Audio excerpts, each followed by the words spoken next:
하나님 말씀 보겠습니다. 오늘 우리에게 주신 하나님 말씀 로마서 14장 13절에서 23절 말씀까지입니다. 로마서 14장 13절에서 23절 말씀 교독하여 읽겠습니다. 그런즉 우리가 다시는 서로 비판하지 말고 도리어 부딪힐 것이나 거칠 것을 형제 앞에 두지 아니하도록 주의하라.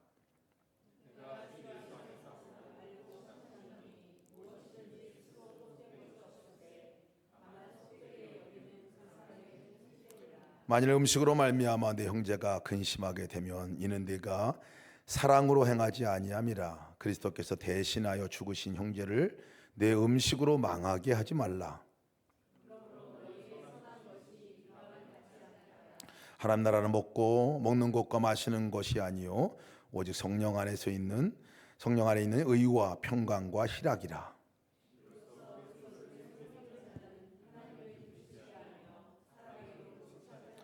그러므로 우리가 화평의 일과 서로 덕을 세우는 일을 힘쓰나니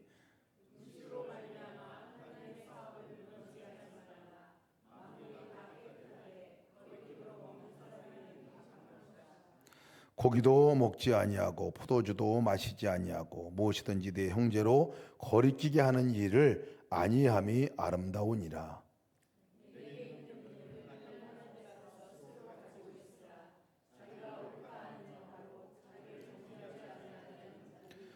다 같이 읽습니다. 의심하고 먹는 자는 정죄되었나니 이는 믿음을 따라하지 아니하였기 때문이라. 믿음을 따라하지 아니하는 것은 다 죄니라. 아멘. 아멘. 지난주에도 우리 1절부터 12절 말씀 함께 나눈 말씀이 이어서 나오는 말씀입니다. 우리가 서로가 어떻게 대해야 하나 하는 것들에 대한 부분들을 말씀하고 있습니다. 13절과 12절까지는 서로 판단하지 말라 이 말씀을 해주고 있습니다. 서로의 허물을 판단하지 말라는 거예요. 서로의 다른 것들을 판단하지 마라 하는 것들을 말씀을 해 주었습니다. 오늘은 그것과 더불어서 다른 사람을 위한 배려, 다른 사람을 위해서 배려하라. 다른 사람 형편과 사정을 네가 알고 그리고 그 사람들에게 거침돌이 되지 말고 그 사람들을 잘 배려해서 세워주는 그 삶을 살아라 하는 것이 말씀의 핵심입니다. 오늘 주신 말씀이죠. 다른 사람을 배려하는 것이 사랑하는 것이다 하는 것을 말씀해 주고 있습니다. 이렇게 바울 사도가 이렇게 로마 교회에게 간절히 이렇게 부탁한 이유가 있습니다. 왜냐하면 이 로마 교회 안에 그러지 못한 일들이 생겼기 때문에 그렇습니다. 로마 교회 안에 심각한 갈등이 있었고 서로를 정죄하고 판단하고 서로 때문에 시험 들고 어려움을 겪는 일이 있었기 때문에 그렇습니다. 로마 교회 배경 그 안에서 그 원인이 그럼 뭐 때문에 그랬는가 보면 그것이 대표적인 것이 그렇게 큰 문제도 아니에요. 먹는 문제, 그 절기를 지키는 문제 이것 때문에 발단이 됐던 일입니다.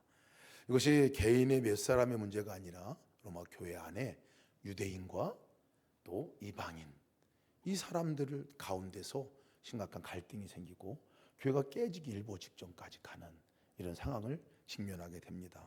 역사적인 배경을 설명해 주면 이때가 예수님께서 오신 다음에 16년이 지나고 예수님 돌아가시고 나서 16년이 지나고 나서 AD 49년 정도가 됐을 때 그 로마 황제 클라우디우스 황제라는 황제가 명령을 내립니다. 어떤 명령을 내리냐면 로마에 살고 있는 유대인들을 추방해 버려요.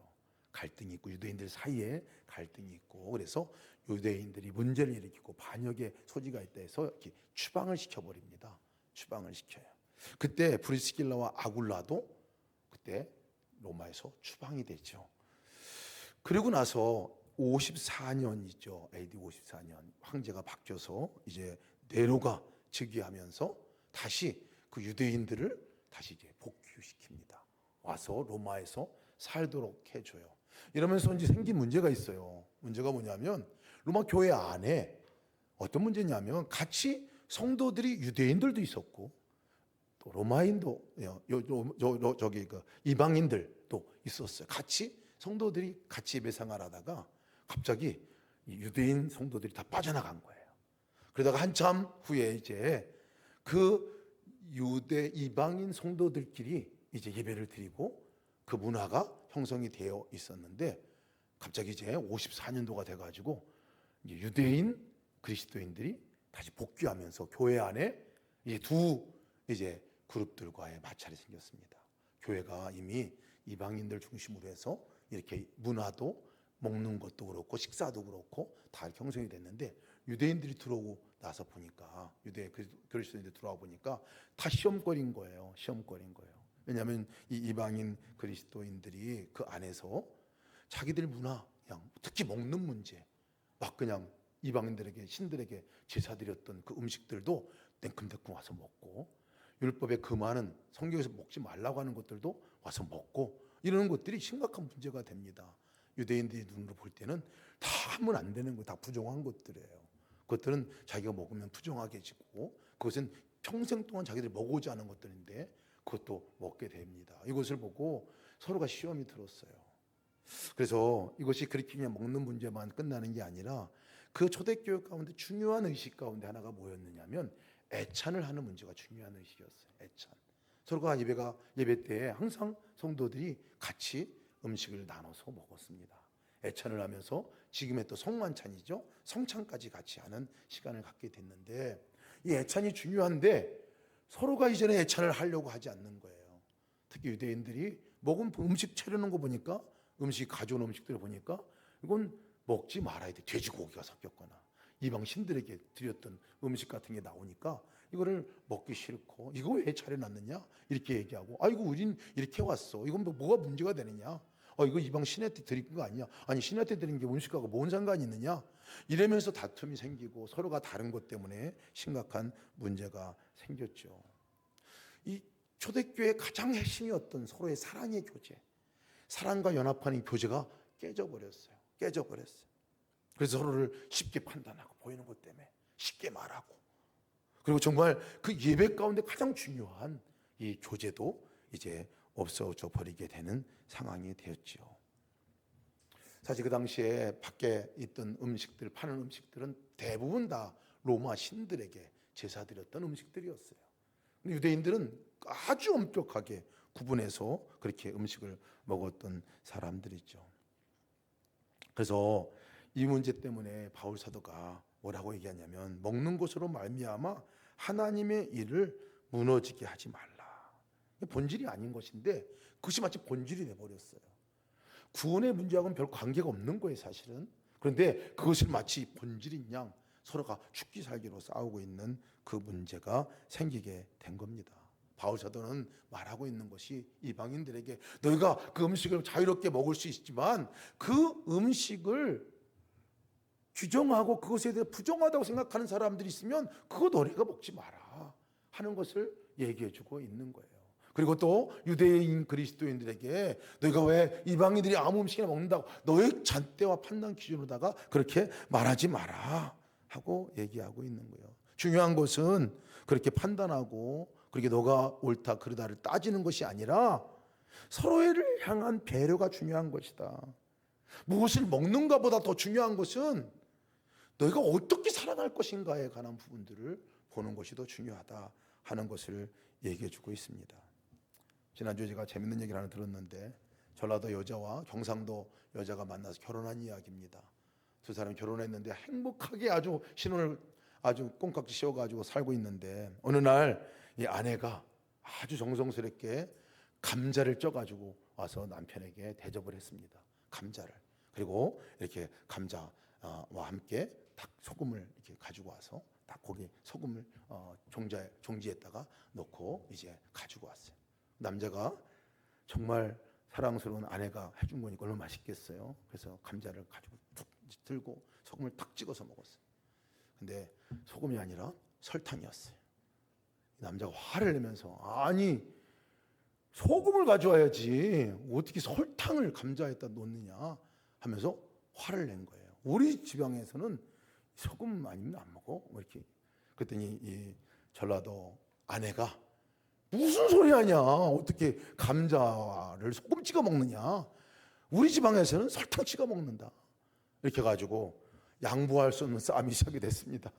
양보할 수 없는 싸움이 시작됐어요. 그래서 요것만 얘기하면 되는데 이제 지방 들먹이 나가 보니까 니네 지방은 어떻게 그렇게 입맛이 없느냐 뭐 이렇게 해가면서 시작해가지고 집안 싸움까지 가고 이제 그래서 이게 아주 불거졌다고요. 너무 불거져가지고 어디까지 가냐 법정까지 갔어요. 이제 이혼한다. 우리 도대체 못 살겠다. 너하고 못 살겠다. 이래가지고 법정에 가서 막 싸우는데 재판관이 볼 때 한심하기 그지하기 없는 거예요. 끝까지 곳이 뭐 소금 찍어 먹느냐 설탕 찍어 먹느냐 뭐가 중요하다고 그렇게 싸우는지 중재하려고 중재가 안 되더래요. 그러다가 이제 이 간극이 좁혀지지 않으니까 이 재판장이 참다 못해가지고 이렇게 얘기했답니다. 아니 감자를 말이야 어떻게 소금에 찍어 먹냐?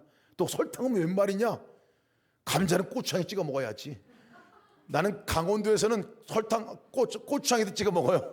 이렇게 얘기했다는 우스갯소리가 있어요. 자기 생각과 다르면 문화가 다르면 쉽게 판단하고 그럽니다. 사실 그래요. 설탕이면 어떻고 소금이면 어때요?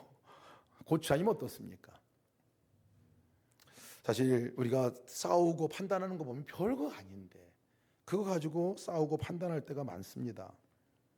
제가 그 글 가운데 하나 등 뒤에 붙어 있는 보이지 않는 스티커라는 그 글을 보았어요. 어떤 사람이 지방에 이제 볼일을 보러 갔어요. 가는데 이 고속도로를 타고 가는데 고속도로 공사 중인데 차가 공사 중이니까 밀리는데 가뜩이나 밀리는데 앞에 차가 저 앞에하고 간격이 있는데도 그렇게 안 가고 있는 것을 보고 뒤에서 막 쌍라이트 켜고 빵빵거리고 막 빨리 가라고 막 그렇게 하는데 그래서 자기도 차 뒤에 바짝 붙여가지고 이제 밀어붙이려고 바짝 붙여서 딱 봤는데 뒤에 스티커가 붙여 있더라는 거예요. 어떤 스티커냐면 장애인 운전자입니다. 조금만 참아주세요. 내가 스티커를 보는 순간에 이 사람이 아주 내가 지금 뭔 짓을 했지? 이런 생각이 들더라는 거예요. 마음이 보는간에 차분해지고 이 사람이 지금 장애인이구나, 지금 운전하기가 어렵구나 하는 것들을 생각하면서 그때 조금 전에 가졌던 조급한 마음도 사라지고 또 운전자를 내가 보호해줘야지 하는 생각 가지고 차간 거리도 띄우고 몇 분 빨리 가는 게 뭐가 중요해 이렇게 하면서 갑자기 그걸 보는 순간에 마음이 바뀌었다는 거예요. 스티커를 보는 순간에 사정을 이해하게 되더라는 거예요. 또 다른 이야기 하나가 더 같이 딸려 나왔습니다. 어떤 이야기냐면 이제 서울로 올라가는 기차 안에 두 아이가 이제 기차 안에서 엄청 재밌게 뛰어놀고 하는데 아버지가 그 아이들을 보호해 주기는커녕 그냥 놔두고 물끄러미 쳐다만 보고 있더라는 거예요. 이 아이들이 종도를 지나쳐가지고 의자 사이를 뛰어넘고 막 이러니까 아주 거기 있는 사람들이 이 아이들에게 버릇없는 행동 때문에 기분이 나빠하고 한 사람이 가만히 있다가 승객한 사람이 따졌답니다. 뭐라고 따졌냐면 이봐요, 당신은 대체 어떤 아버지길래 아이들이 이토록 버릇없이 행동하고 있는데 제지하기는커녕 그냥 물끄러미만 바라만 보고 있는 거요? 하고 이렇게 따졌어요. 그러다 이 아버지가 고개를 숙이며 이렇게 말했습니다. 죄송합니다. 아이들에게 어떻게 설명을 해야 할지 지금 내가 생각 중에 있습니다. 그래서 그랬습니다.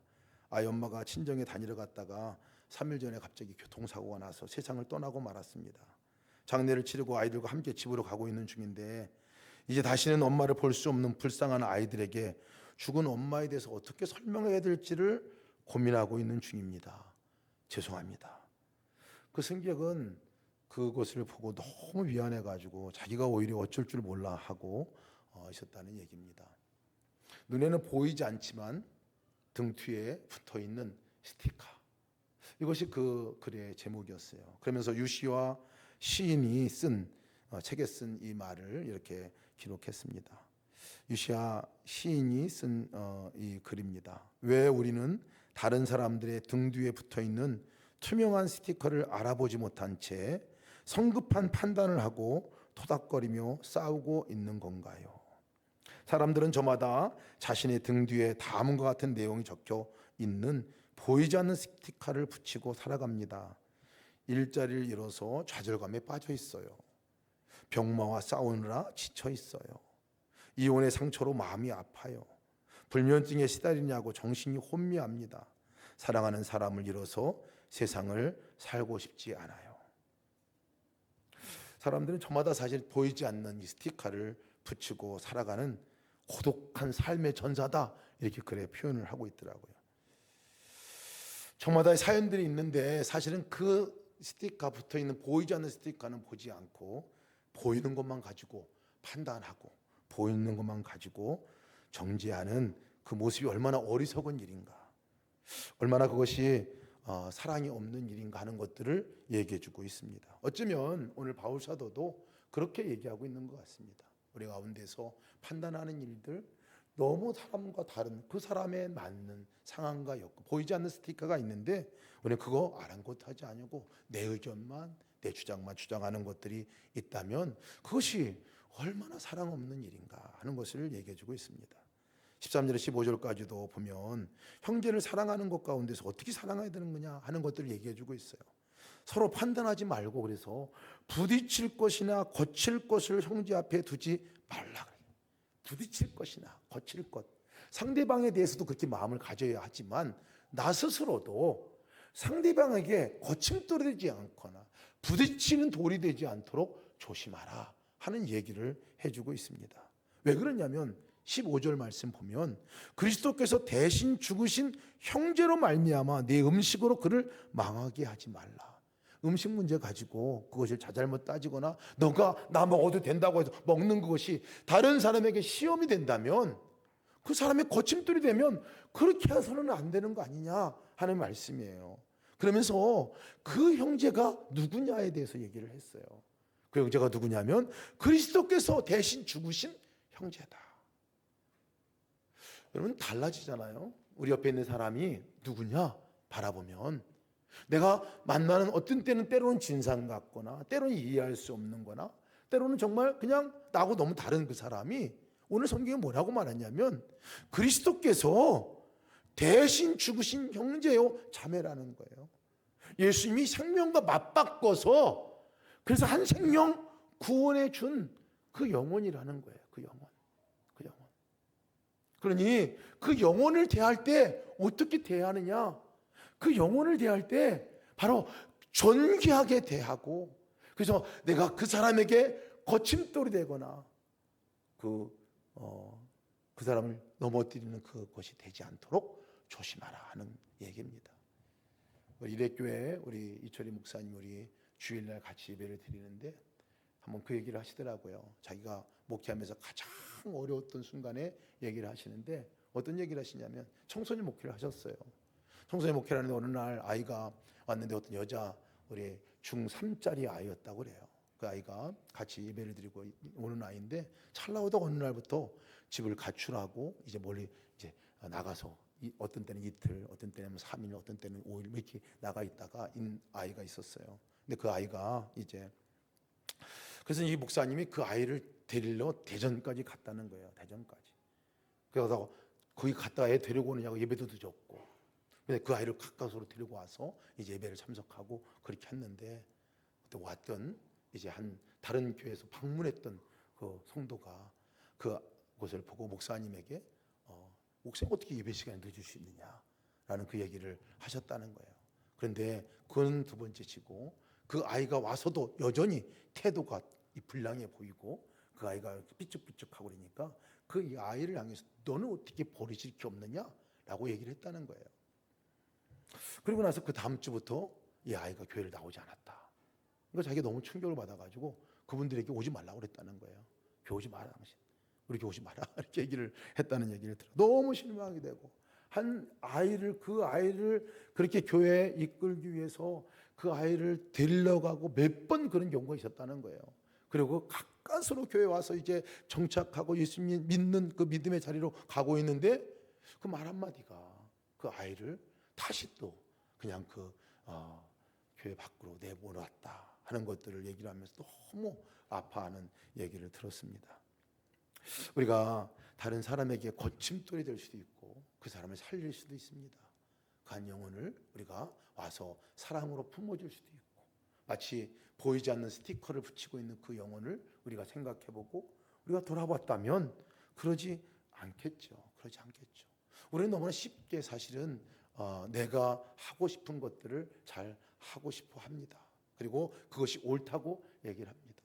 제가 교회를 우리가 하나님께서 예수 동행길을 시작할 때 하나님께서 저한테 하셨던 말씀이 뭐냐면 우리 교회에서 제일 걸림돌이 될 수 있는 사람이 누구냐 하니까 저라고 그러더라고요. 우리 교회에서 제일 걸림돌이 될 수 있는 사람이 담임 목사야 하는 말씀을 해주셨어요. 그래서 하시는 말씀이 뭐냐면 이제 네가 하는 대로 안 되는 게 제일 잘 되는 거다 하는 말씀을 주셨어요. 제가 그 얘기를 우리 기획위원회 때 했습니다. 내가 하는 대로 안 되는 게 제일 잘 되는 거라고 말씀하시더라. 제가 그 말씀이 의미하는 의미가 어떤 건지를 나중에 알게 됐어요. 제가 어떤 얘기를 하더라도 다른 분이 얘기하면 다른 분 얘기를 들으라는 얘기거든요. 네 주장 계속 고집하고 얘기하지 말라는 얘기였어요. 쉽지 않은 얘기였어요. 근데 쉽지 않은 얘기를 주님께서 하셨더라고요. 근데 정말 그렇더라고요.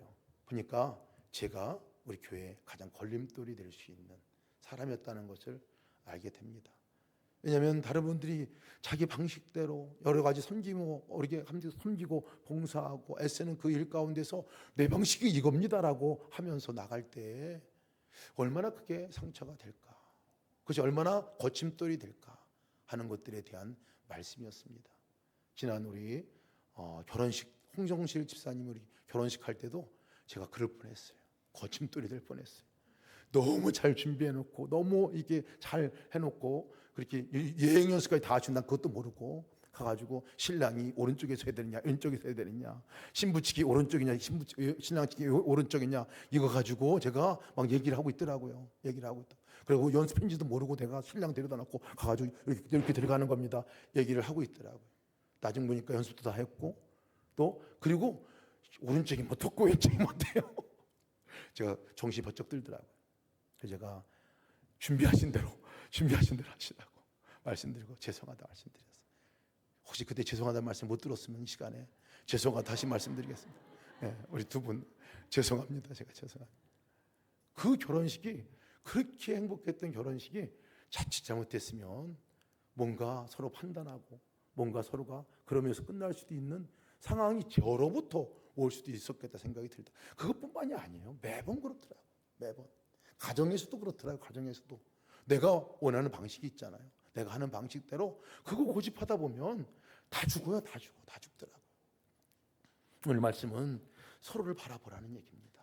서로를 바라보고 내 방식이 아니라 그 사람의 기준에서 생각하고 그 사람에 맞춰서 내가 섬기고 그 사람과 함께 화합하는 것이 가장 중요하다. 교회 안에서는 화합하는 게 가장 중요하다는 거예요. 그럼 교회에서 싸웠다. 그 문제가 있는 거예요. 싸우면 누가 문제가 있건 두 사람 다 문제가 있는 거예요. 싸움은 여러분 일어나서는 안 됩니다. 우리가 있는 자리에 화합하고 우리가 함께 서로 세워나가는 일이 교회가 해야 할 일이죠. 그래서 하나님 나라는 먹는 것과 마시는 것이 아니라 오직 의와 평강과 희락이다. 서로가 서로를 배려해주고 판단하지 아니하고 이렇게 나갈 때 그 마음을 갖고 나갈 때 거기 하나님 나라가 임한다 하는 것을 말하고 있습니다. 너는 왜 그렇게 이 말이 아니라 그리고 다른 사람들이 거침돌이 되지 않도록 그 사람의 눈높이에 맞춰서 내가 또 맞춰 나갈 때 거기에 하나님 나라가 임한다는 거예요. 의와 희락과 평강. 의가 무슨 의가 되겠습니까? 여기 성경에서 말하는 의는 사랑이 바탕으로 한 의예요. 사랑이 바탕으로 한 의예요. 옳고 그런 의를 말하는 게 아니라 사랑을 말합니다. 사랑. 그 사람을 품어주고 그 사람을 이해하고 상대방도 받아들이고 나도 받아들이고 그리고 그 가운데 오는 기쁨이 있는 거예요. 기쁨이. 그러니까 성도가 있는 자리는 기쁨이 있어요. 그렇지 않겠습니까? 판단하지 않고 또 내가 그 사람을 위해서 정말 그렇게 섬기려고 하는 그 사람의 눈높이에 맞게끔 섬기려고 하는 걸림돌이 되지 않고 내가 모퉁이 돌과 같이 연결하는 돌이 될 수 있도록 그렇게 서려고 하는 그 자리에 희락이 있는 거, 기쁨이 있는 거죠. 그리고 그곳에 평강이 있게 되는 겁니다. 먹는 것으로 말미암아 하나님의 일을 무너지게 하지 말라라고 말씀하고 있습니다. 여러분 우리가 있는 자리가 평강의 자리가 되기를 축복합니다. 여러분들 있는 자리가 하나가 되어져 나가는 자리가 되기를 주의 이름으로 축복합니다.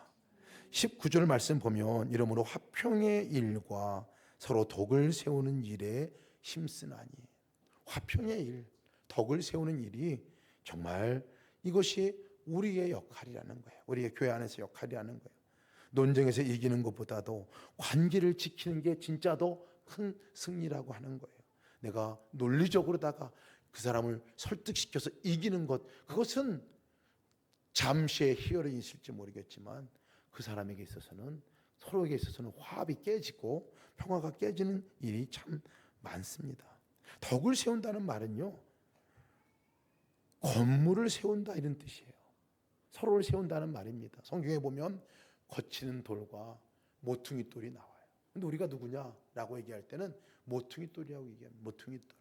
거치는 돌은 가는데 그냥 다 거쳐요. 다른 사람 가시도 친데려다오고 말하고, 또 내가 행동하는 것도 다른 사람 배려하지 않고 내 뜻대로 하는, 이게 거치는 돌들이죠. 그러나 우리가 누구냐? 모퉁이 돌이라고 말하고 있어요. 모퉁이 돌. 주님이 그러셨잖아요. 모퉁이 돌은 뭡니까? 모퉁이 돌은 다른 돌들을 연결하는 돌이에요.